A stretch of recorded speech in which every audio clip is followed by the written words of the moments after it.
Hello guys, welcome back to our channel. তো আমি এখন রেডি হয়ে গিয়েছি। আমি এখন যাব আমার আন্টির বাড়ি সিউড়িতে। তো চলো বেরিয়ে দেখা হচ্ছে। এরপর মাকে টাটা করে আমি আর বাবা বেরিয়ে পড়লাম।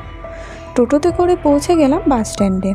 যে বাসে যাওয়ার কথা ছিল সেটি ক্যান্সেল থাকায় নেক্সট বাসে করে যেতে হলো।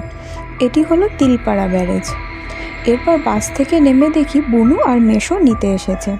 তারপর বাড়ি পৌঁছে ফ্রেশ হয়ে রেস্ট নিয়ে আবার সন্ধ্যাবেলা আমি, বুনু আর আন্টি বেরিয়ে পড়লাম ঘুরতে। এটি হচ্ছে মৌমাছি মন্দির। এটি হলো মন্দিরের বাইরের দৃশ্যটি। এরপরে আমরা মন্দিরের ভিতরে প্রবেশ করি। শুনেছি এই কালী মা নাকি অনেক জাগ্রত। এটি আমার আন্টি আর বুনু। এই মন্দিরে কালী মায়ের মূর্তির সাথে সাথে শিবের মূর্তি আর ভগবান রাধাকৃষ্ণের মূর্তিও রয়েছে।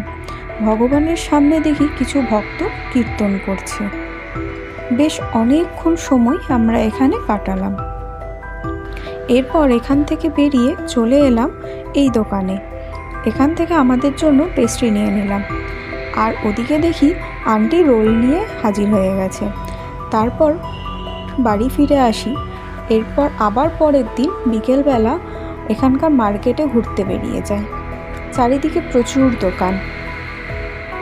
ছোট করে আমি কিছু শপিংও করে ফেলি। তারপর আরও দুটো মন্দির দর্শন করি। প্রথমটি ছিল কালী মন্দির।